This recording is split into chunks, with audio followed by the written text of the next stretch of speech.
So hi hello ನಮಸ್ಕಾರ, welcome back to my YouTube channel. ನೀವು ನೋಡ್ತಾ ಇದ್ದೀರಾ Vinutha Harish YouTube channel. So already ನೋಡಿರ್ತೀರ ನೀವೆಲ್ಲರೂ ತಮ್ಲೇನಲ್ಲಿ ಏನು ರಿಲೇಟೆಡ್ ವಿಡಿಯೋ ಇದು ಅಂತ ಹೇಳ್ಬಿಟ್ಟು. So yes, I am pregnant. ನಾನು ಇವಾಗ ಪ್ರೆಗ್ನೆನ್ಸಿ ಜರ್ನಿಲಿದ್ದೀನಿ. ಸೊ ಆ ಜರ್ನಿ ಬಗ್ಗೆ ಮಾತಾಡೋಣ ಅಂಥೇಳಿ. ಜರ್ನಿ ಅಂದರೆ ಇನ್ನೂ ಜರ್ನಿ ಮುಗಿಸಿಲ್ಲ, ಇನ್ನೂ ಜರ್ನಿ ಮಾಡ್ತಾಯಿದ್ದೀನಿ. ಸೊ ಅದು ಎಲ್ಲರಿಗೂ ಒಂದು ಸ್ಪೆಷಲ್ ಮೂಮೆಂಟ್ ಇರುತ್ತಲ್ವ, ಆ ಸ್ಪೆಷಲ್ ಮೂಮೆಂಟ್ನ ನಾನು ನಿಮ್ಮ ಜೊತೆ ಶೇರ್ ಮಾಡೋಣ ಅಂಥೇಳಿ ವಿಡಿಯೋ ಮಾಡ್ತಾಯಿದ್ದೀನಿ. ಫಸ್ಟಿಗೆ ನನಗೆ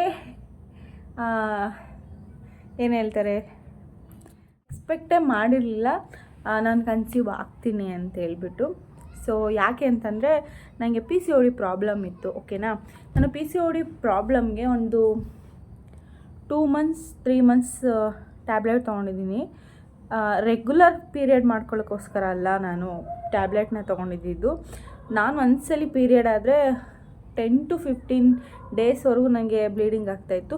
ಸೊ ಅದನ್ನು ಕಂಟ್ರೋಲ್ ಮಾಡಿಸ್ಕೊಳ್ಳೋಕ್ಕೋಸ್ಕರ PCODನ ಕಂಟ್ರೋಲ್ ಮಾಡ್ಕೊಳ್ಳೋಕ್ಕೋಸ್ಕರ ನಾನು ಟ್ರೀಟ್ಮೆಂಟ್ ತೊಗೊತಾ ಇದ್ದಿದ್ದು. ಒಂದು 3 ಮಂತ್ಸ್ ತೊಗೊಂಡು ಸ್ಟಾಪ್ ಮಾಡಿ ಅವ್ರು ಹೇಳಿದ್ರು ರೆಗ್ಯುಲರ್ 3 ಮಂತ್ಸ್ ಟ್ಯಾಬ್ಲೆಟ್ ತೊಗೊಂಡಿದ್ದೆ ನಾನು. ಅದು ಪೀರಿಯಡ್ ಕರೆಕ್ಟಾಗಿ 4 ಡೇಸ್ಗೆ ಬ್ಲೀಡಿಂಗ್ ಸ್ಟಾಪ್ ಆಯ್ತಾಯಿತ್ತು. ಒಂದು 2-3 ಮಂತ್ಸ್ ನಾನು ಅಷ್ಟೇ ಎಫೆಕ್ಟ್ ಹಾಕಿದ್ದೀನಿ. ಸೊ ಫಾಸ್ಟಿಂಗ್ ಮಾಡ್ತಾಯಿದ್ದೆ ನಾನು. ಸೊ ಯಾರಿಗಾದ್ರೂ ನೋಡಿದ್ರೆ ಯೂಸ್ ಆಗ್ಬೋದು ಅಂತ ಹೇಳ್ಬಿಟ್ಟು ನನ್ನ ಫಾಸ್ಟಿಂಗ್ ಬಗ್ಗೆ ಕೂಡ ಹೇಳ್ತಾ ಇರೋದು. ಸೊ ನಾನು ವೆಯ್ಟ್ ಲಾಸ್ ಏನೂ ಮಾಡಿರಲಿಲ್ಲ, ಬಟ್ ಫಾಸ್ಟಿಂಗ್ ಮಾಡ್ತಾಯಿದ್ದೆ, ಇಂಟರ್ಮಿಟೆಂಟ್ ಫಾಸ್ಟಿಂಗ್ ಮಾಡ್ತಾಯಿದ್ದೆ. 16x8 ಫಾಸ್ಟಿಂಗ್ ಮಾಡ್ತಾಯಿದ್ದೆ ನಾನು. 2 ಮಂತ್ಸ್ ಫಾಸ್ಟಿಂಗಲ್ಲೇ ಇದ್ದೆ ನಾನು. ಆ್ಯಕ್ಚುಲಿ ಟ್ಯಾಬ್ಲೆಟ್ ತೊಗೊಂಡು 2 ಮಂತ್ಸು, ಫಾಸ್ಟಿಂಗ್ ಮಾಡ್ತಾಯಿದ್ದಿದ್ದು 2 ಮಂತ್ಸು. ಸೊ ಕನ್ಸೀವ್ ಆಗಿದ್ದು 5ನೇ ತಿಂಗಳಿಗೆ. ಸೊ ಇಷ್ಟು ಏನು ಹೇಳ್ತಾರೆ, ಫಾಸ್ಟಿಂಗ್ ಮಾಡಿಕೊಂಡು ನನ್ನ ಪುಣ್ಯಕ್ಕೆ ಥೈರಾಯ್ಡ್ ಒಂದು ಇರಲಿಲ್ಲ ನನಗೆ, ಇನ್ನೇನು ಪ್ರಾಬ್ಲಮ್ಮು ಇರಲಿಲ್ಲ. ಸೊ ಈಗಿನ ಹೆಣ್ಮಕ್ಳಿಗೆ 10ರಲ್ಲಿ 8 ಜನಕ್ಕೆ PCOD ಪ್ರಾಬ್ಲಮ್ ಇರುತ್ತೆ. ಸೊ ಅದನ್ನು ಯಾವ ಥರ ಸಾಲ್ವ್ ಮಾಡ್ಕೊತೀವಿ ಅನ್ನೋದು ಇಂಪಾರ್ಟೆಂಟ್ ಆಗುತ್ತೆ.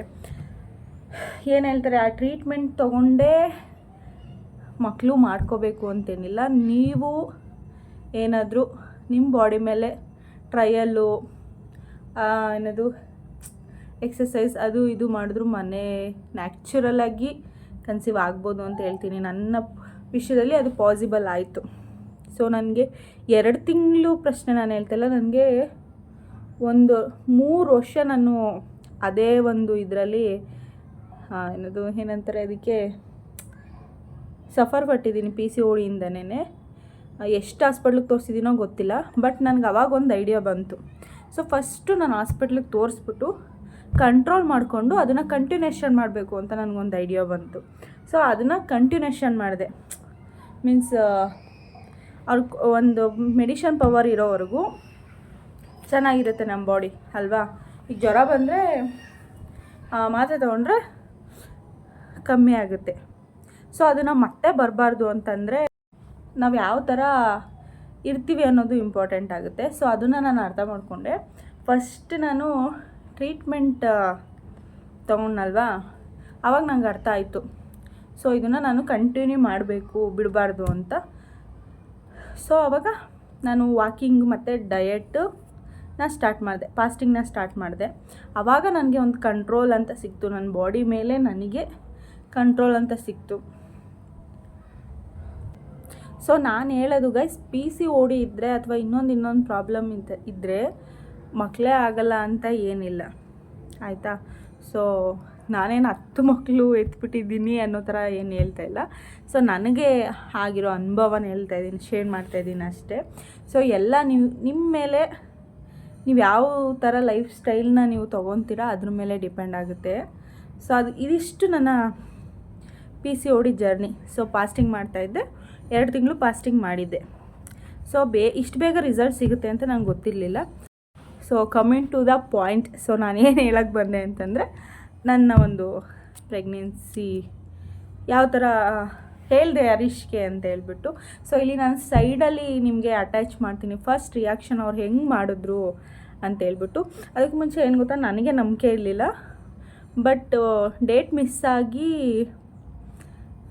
15 ದಿನ ಆದರೂ ನಾನು ಚೆಕ್ ಮಾಡಿರಲಿಲ್ಲ. ಸೊ ಯಾಕಂದರೆ ಅದ್ರ ಲಾಸ್ಟ್ ಮಂತು ನಾನು ಚೆಕ್ ಮಾಡಿ ನೆಗೆಟಿವ್ ಬಂದಿತ್ತು. ಸೊ ನೆಗೆಟಿವ್ ಬಂದರೆ ನಿಮಗೆ ಗೊತ್ತಲ್ಲ ಎಷ್ಟು ಬೇಜಾರಾಗುತ್ತೆ ಅಂತ ಹೇಳ್ಬಿಟ್ಟು, ಸೊ ಅದಕ್ಕೆ ನಾನು ಚೆಕ್ ಮಾಡಿರಲಿಲ್ಲ. ಅವರು ಚೆಕ್ ಮಾಡು ಅಂತ ಹೇಳ್ತಿದ್ರು, ನಾನು ಚೆಕ್ ಮಾಡೋಕ್ಕೆ ಪ್ರೆಗಾ ನ್ಯೂಸಲ್ಲಿ ಚೆಕ್ ಮಾಡೋಕ್ಕೆ ನಾನು ರೆಡಿ ಇರಲಿಲ್ಲ. ಬಟ್ ಆದರೆ ನನಗೆ ಸಿಮ್ಟಮ್ಸ್ ಗೊತ್ತಾಗ್ತಾಯಿತ್ತು ನನಗೆ. ಸೊ ನನ್ನ ಬಾಡೀಲಿ ಎಲ್ಲರಿಗೂ ಗೊತ್ತಿರುತ್ತೆ ಅವ್ರವ್ರ ಬಾಡೀಲಿ ಏನೇನು ಚೇಂಜಸ್ ಆಗುತ್ತೆ ಅಂತ. ನನಗೆ ಚೇಂಜಸ್ ಗೊತ್ತಾಗ್ತಾಯಿತ್ತು ನನ್ನ ಬಾಡೀಲಿ.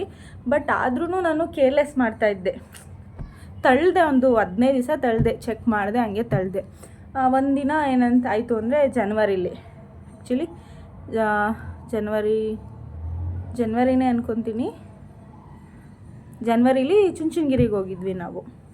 ಸೊ ಚುಂಚನಗಿರಿಗೆ ಹೋದಾಗ ಏನಾಯಿತು ಅಂತಂದರೆ ನನಗೆ ಮೇಲೆ ಹತ್ತಕ್ಕಾಯ್ತಿಲ್ಲ, ಸಿಕ್ಕಾಪಟ್ಟೆ ಸುಸ್ತು, ತಲೆ ಸುತ್ತು, ಒಂದ್ಸಲ ವಾಮಿಟ್ ಆಗೋಯ್ತು. ನನಗೆ ಯಾವತ್ತೂ ಆ ಥರ ಆಗಿರಲಿಲ್ಲ. ನಾನು ಎಷ್ಟು ಟ್ರಾವೆಲ್ ಮಾಡಿದ್ರೂ ನನಗೆ ಒಂದು ವಾಮಿಟ್ ಆಗೋಲ್ಲ, ಒಂದು ತಲೆ ಸುತ್ತಲ್ಲ. ಇನ್ನೂ ನಾಷ್ಟ ಮಾಡಲಿಲ್ಲ ಅಂತಂದರೂ ನಾನು ತುಂಬ ಚೆನ್ನಾಗಿರ್ತೀನಿ. ಸೊ ಅದು ಆ ಥರ ಆಗೋಯ್ತು ಅವತ್ತು. ಸೊ ಅದು ಮನೆಗೆ ಬಂದೆ ನಾನು. ಒಂದಿನ ಸುಮ್ಮನೆ ಆದೆ. ಆದರೆ ನೆಕ್ಸ್ಟ್ ಡೇ ಯಾವುದಕ್ಕೂ ಒಂದ್ಸಲ ಚೆಕ್ ಮಾಡ್ಕೊಂಡು ಬಿಡೋಣ ಅಂತೇಳ್ಬಿಟ್ಟು ಬೆಳಗ್ಗೆನೇ ಚೆಕ್ ಮಾಡಿದೆ. ಸೊ ಅದು ನೋಡೋ ಪಾಸಿಟಿವ್ ಬಂದ್ಬಿಡ್ತು. ಯಾವ ಹೆಣ್ಮಕ್ಳಿಗೆ ಆದರೂ 2 ಡ್ರಾಪ್ಸ್ ಕಣ್ಣೀರು ಬಂದೇ ಬರುತ್ತೆ ಅಲ್ವಾ ಪಾಸಿಟಿವ್ ರಿಸಲ್ಟ್ ನೋಡಿದಾಗ. ಸೊ ಇದು ಪಾಸಿಟಿವ್ ಬಂದಿದ್ದು, ನನಗೆ ಎತ್ತಿಟ್ಕೊಂಡಿದ್ದೀನಿ. ಪಾಸಿಟಿವ್ ಬಂದ್ಬಿಡ್ತು. ನನಗೆ ತಡ್ಕೊಳಕ್ಕಾಗ್ತಾಯಿಲ್ಲ ಅಳು. ನಿಜವಾಗ್ಲೂ ನನಗೆ ಪಾಸಿಟಿವ್ ಬಂದಿದ್ದ ನಿಜವಾಗ್ಲೂ ಅಂತ 2 ಸಲ 3 ಸಲ ನಾನೇ ನೋಡ್ಕೊಂಡಿದ್ದೀನಿ ಪಾಸಿಟಿವ್ ಬಂದಿದ್ದನ್ನ. ಸೊ ಅದಾದಮೇಲೆ ಬೆಳಗ್ಗೆನೇ ಅಲ್ವಾ ಚೆಕ್ ಮಾಡಿದ್ದು. ಹರೀಶ್ ಇನ್ನೂ ಮಲಗಿದ್ರು, ಓಕೆನಾ. ಅವ್ರದ್ದು ರಿಯಾಕ್ಷನ್. ಸೊ ನಾನು ಲಾಗ್ ಮಾಡಬೇಕು ಅಂತ ವಿಡಿಯೋ ಮಾಡ್ಕೊಂಡಿರೋದಲ್ಲ, ನಾನು ಸೈಡಲ್ಲಿ ಅಟ್ಯಾಚ್ ಮಾಡ್ತೀನಲ್ಲ ಆ ವಿಡಿಯೋ, ಅದು ನಾನು ಲಾಗ್ ಮಾಡಬೇಕು ಅಂತ ಮಾಡ್ಕೊಂಡಿರೋ ಏನದು ವಿಡಿಯೋ ಅಲ್ಲ, ಜಸ್ಟ್ ಮೆಮೊರೀಸ್ಗೋಸ್ಕರ, ನಮ್ಮ ಮೆಮೊರೀಸ್ಗೋಸ್ಕರ ಇರಲಿ ಅಂತ ಹೇಳ್ಬಿಟ್ಟು ವಿಡಿಯೋ ಮಾಡ್ಕೊಂಡಿದ್ದು. ಅದು ನಾನು ಹಿಂಗೆ ಮಾಡ್ಕೊಂಡಿದ್ದೀನಿ. ಹಿಂಗೆ ಮಾಡ್ಕೊಳ್ಳೋದು ಲಾಗಿಗಾದರೆ ನಿಮಗೆ ಗೊತ್ತಿರುತ್ತೆ ಯಾವ ಹ್ಯಾಂಗಲ್ಲು ಅಂತ, ನಿಮಗೆ ಗೊತ್ತಿರುತ್ತೆ ಯಾವ ಹ್ಯಾಂಗಲಲ್ಲಿ ವಿಡಿಯೋ ಮಾಡಬೇಕು ಅಂತ. ಬಟ್ ನಾನು ಪ್ರಾಪರಾಗಿ ಅವತ್ತು ವಿಡಿಯೋ ಮಾಡಲಿಲ್ಲ. ಸೊ ನಮಗೆ ಒಂದು ಮೆಮೊರೀಸ್ ಇರಲಿ ಅಂತ ಹೇಳ್ಬಿಟ್ಟು ನಾನು ಸುಮ್ಮನೆ ಜಸ್ಟ್ ರಿಯಾಕ್ಷನ್ಗೆ ಹಿಡ್ಕೊಂಡು ಹೋದೆ. ಅವ್ರ ಖುಷಿ ಅವತ್ತು. ಸೊ ಅವರು ಮುಂಚೆನೇ ಹೇಳಿದರು ಚೆಕ್ ಮಾಡು ನೋಡೋಣ ಅಂತ. ಬಟ್ ನಾನೇ ಕೇರ್ಲೆಸ್ ಮಾಡ್ಕೊಂಡು 15 ದಿವಸ ಮುಂದಕ್ಕೆ ಹಾಕಿದ್ದೆ. ಅದು ನೋಡಿದ್ರೆ ಪಾಸಿಟಿವ್ ಬಂದ್ಬಿಡ್ತು. ಸೊ ನನಗೆ ನಂಬಿಕೆ ಹೇಳಿದ್ನಲ್ಲ, ನಂಬಿಕೆ ಇರಲಿಲ್ಲ ನನಗೆ ಕನ್ಸೀವ್ ಆಯ್ತೀನಿ ಅಂತ. ಮೇ ಬಿ ಗಾಡ್ ಗಿಫ್ಟ್ ಅಂತಲೇ ಹೇಳ್ಬೋದು. ಸೊ ನಾನು ಮತ್ತು ಏನಂತಂದರೆ ಮದುವೆ ಆಗಿ 3 ಇಯರ್ಸ್ 4 ಇಯರ್ಸ್ ಆಗಿರೋರಿಗೆ ಗೊತ್ತಿರುತ್ತೆ. ಸೊ ಮನೆಯಲ್ಲೂ ಕೇಳ್ತಿರ್ತಾರೆ, ನಮ್ಮಮ್ಮ ಕೇಳ್ತಾನೇ ಇರ್ತಿತ್ತು ಹಾಸ್ಪಿಟ್ಲಿಗೆ ತೋರಿಸೋಣ ಹೇಳು ಅಂತ. ಬಟ್ ನಮ್ಮದು ಹೆಂಗೆ ಅಂತಂದರೆ ರಿಲೇಟಿವಲ್ಲೇ ಮದುವೆ ಆಗಿರೋದ್ರಿಂದ ನನಗೆ ಟ್ರೀಟ್ಮೆಂಟ್ ತೊಗೊಂಡು ಮಕ್ಕಳು ಮಾಡ್ಕೋಬೇಕು ಅನ್ನೋ ಇಂಟೆನ್ಷನ್ ಇರಲಿಲ್ಲ ನನಗೆ, ಸರಿನಾ. ಆಗೋದಾಗಲಿ ಯಾವಾಗ ಬೇಕಾದರೂ ಆಗಲಿ ಅನ್ನೋ ಇಂಟೆನ್ಷನಲ್ಲಿ ನಾನಿದ್ದೆ. ಸೊ ಅದೇನೇ ಹೇಳ್ತಾರೆ, ಅದೇನೇ ಪ್ರಾಬ್ಲಮ್ ಅಂತ ಆದ್ರೂ ಅದಕ್ಕೆ ಬೇಕಾದಂಥ ಮೆಡಿಷನ್ ತೊಗೊಂಡು ಕಂಟ್ರೋಲ್ ಮಾಡ್ಕೊಳ್ಳೋಣ ಅಂತ ಇದ್ದಿದ್ದು. ಸೊ ಆದಮೇಲೆ ಲಾಸ್ಟಿಗೆ ನಾವು ಡಿಸೈಡ್ ಮಾಡಿದ್ವಿ, ಆಯಿತು. ನಾನು ಅಂದ್ಕೊಂಡೆ ಒಂದು 3-4 ತಿಂಗಳು ನನ್ನ ಫಿಸಿಕಲ್ ಆ್ಯಕ್ಟಿವಿಟೀಸ್ ಮೇಲೆ ಟ್ರೈ ಮಾಡಿ ಆಮೇಲೆ ನೆಕ್ಸ್ಟ್ ಸ್ಟೆಪ್ಗೆ ಕಾಲಿಡೋಣ, ಹಾಸ್ಪಿಟ್ಲಿಗೆ ತೋರಿಸೋಣ. ಜಸ್ಟ್ ಇವಾಗ PCODಗೆ ಬ್ಲೀಡಿಂಗ್ ಆಗ್ತಿತ್ತಲ್ವ, ಪೀರಿಯಡ್ ಆದರೆ ಬ್ಲೀಡಿಂಗ್ ಆಗ್ತಿತ್ತಲ್ವ ಜಾಸ್ತಿ. ಸೊ ಅದಕ್ಕೆ ಮಾತ್ರ ಟ್ರೀಟ್ಮೆಂಟ್ ತೊಗೊಳ್ಳೋಣ ಅಂತ ಹೇಳ್ಬಿಟ್ಟು ಜಸ್ಟ್ ಅದಕ್ಕೆ ಮಾತ್ರ ಟ್ರೀಟ್ಮೆಂಟ್ ತೊಗೊಂಡು ಒಂದು 3 ತಿಂಗಳು ನೋಡಿ ಆಮೇಲೆ ನೆಕ್ಸ್ಟ್ ಸ್ಟೆಪ್ಪಿಗೆ ಕಾಲಿಡೋಣ ಅಂತ ಹೇಳ್ಬಿಟ್ಟು ಸುಮ್ಮನೆ ಆಗಿದ್ವಿ. ಸೊ ಅದೇ ಹೇಳಿದ್ನಲ್ಲ, ಬೇಗ 2 ತಿಂಗಳು 3 ತಿಂಗಳಿಗೆ ನನಗೆ ರಿಸಲ್ಟ್ ಸಿಕ್ಬಿಡ್ತು. ನಿಮ್ಗೇನಾದರೂ ಫಾಸ್ಟಿಂಗ್ ಬಗ್ಗೆ ನಾನು ಯಾವ ಥರ ಫಾಸ್ಟಿಂಗ್ ಮಾಡ್ತಾಯಿದ್ದೆ ಅಂತೇನಾದರೂ ತಿಳ್ಕೊಬೇಕು ಅಂತಿದ್ದರೆ ಕಮೆಂಟ್ ಬಾಕ್ಸಲ್ಲಿ ಕಮೆಂಟ್ ಮಾಡಿ. ಸೊ ಎಷ್ಟು ಜನಕ್ಕೆ ಈ ವಿಡಿಯೋ ರೀಚ್ ಆಗುತ್ತೆ ನಿಜವಾಗ್ಲೂ ಐ ಡೋಂಟ್ ನೋ. ನನಗಿರೋದೇ 10 ಜನ ಸಬ್ಸ್ಕ್ರೈಬರ್ಸ್ ಇದ್ದಾರೆ. ಬಟ್ ನೋಡೋಣ, ಅಕಸ್ಮಾತ್ ಈ ವಿಡಿಯೋ ಏನಾದರೂ ಮೇ ಬಿ ಜಾಸ್ತಿ ಜನಕ್ಕೆ ರೀಚ್ ಆದರೆ ಅವ್ರಿಗೇನಾದರೂ ಇಂಟ್ರೆಸ್ಟ್ ಇದ್ದರೆ ಯಾವ ಥರ ನಾನು ಫಾಸ್ಟಿಂಗ್ ಮಾಡ್ತಾಯಿದ್ದೆ, ನಾನು ಯಾವ ಥರ ಕಂಟ್ರೋಲ್ ಮಾಡಿಕೊಂಡೆ ಅಂತೇಳ್ಬಿಟ್ಟು ಇಂಟ್ರೆಸ್ಟ್ ಇದ್ದೆ ಕಮೆಂಟ್ ಬಾಕ್ಸಲ್ಲಿ ಕಮೆಂಟ್ ಮಾಡಿ. ನನಗೇನೂ ಇಲ್ಲ, ಹೇಳ್ಕೊಳಕ್ಕೇನೂ ಇಲ್ಲ ಅಲ್ವಾ. ನನ್ನಿಂದ ಒಬ್ರಿಗೆ ಉಪಯೋಗ ಆದರೂ ಖುಷಿಯಾಗುತ್ತೆ. ಸೊ ಅಷ್ಟೇ ಗೈಸ್ ನನ್ನ ಒಂದು ಪ್ರೆಗ್ನೆನ್ಸಿ ಜರ್ನಿ. ಸೊ ನೆಕ್ಸ್ಟ್ ನನ್ನ ಪ್ರೆಗ್ನೆನ್ಸಿ ಸೀರೀಸ್ ವೀಡಿಯೋಸೇ ಬರುತ್ತೆ ಇನ್ಮೇಲೆ. ಸೊ ಎಷ್ಟು ತಿಂಗಳು ರನ್ನಿಂಗಲ್ಲಿದ್ದೀನಿ ನಾನು. ನನ್ನ ಫಸ್ಟ್ ಮಂತ್ ಸ್ಕ್ಯಾನಿಂಗು, ಅನಾಮಲಿ ಸ್ಕ್ಯಾನಿಂಗ್ದು ಎಲ್ಲ ರಿಪೋರ್ಟ್ನ ನಿಮಗೆ ನೆಕ್ಸ್ಟ್ ವೀಡಿಯೋಸ್ಗಳಲ್ಲಿ ತೋರಿಸ್ತೀನಿ.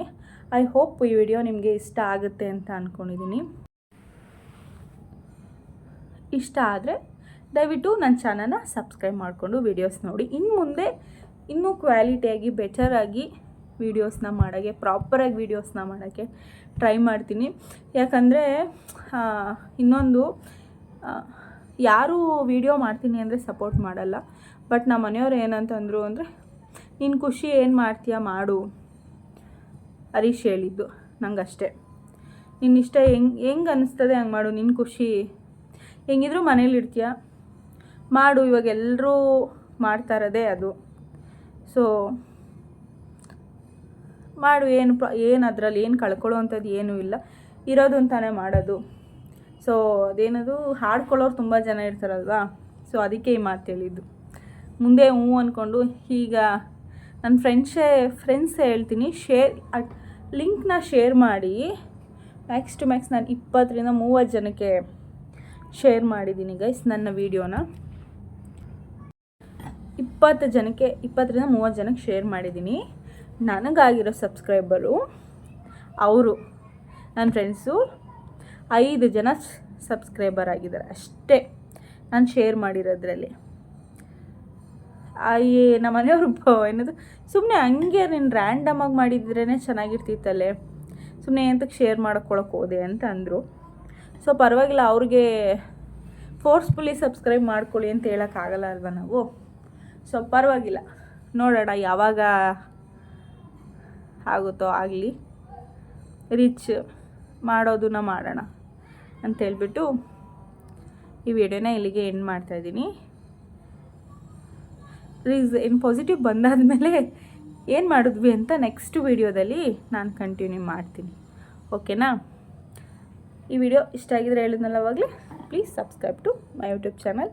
ಯಾರಿಗಾದರೂ ಇನ್ನೂ ಏನಾದರೂ ಕ್ವಶನ್ಸ್ ಇದ್ದರೆ ಕಮೆಂಟ್ ಬಾಕ್ಸಲ್ಲಿ ಕಮೆಂಟ್ ಮಾಡಿ, ನಾನು ಆನ್ಸರ್ ಮಾಡ್ತೀನಿ. ಬಾಯ್, ಟೇಕ್ ಕೇರ್.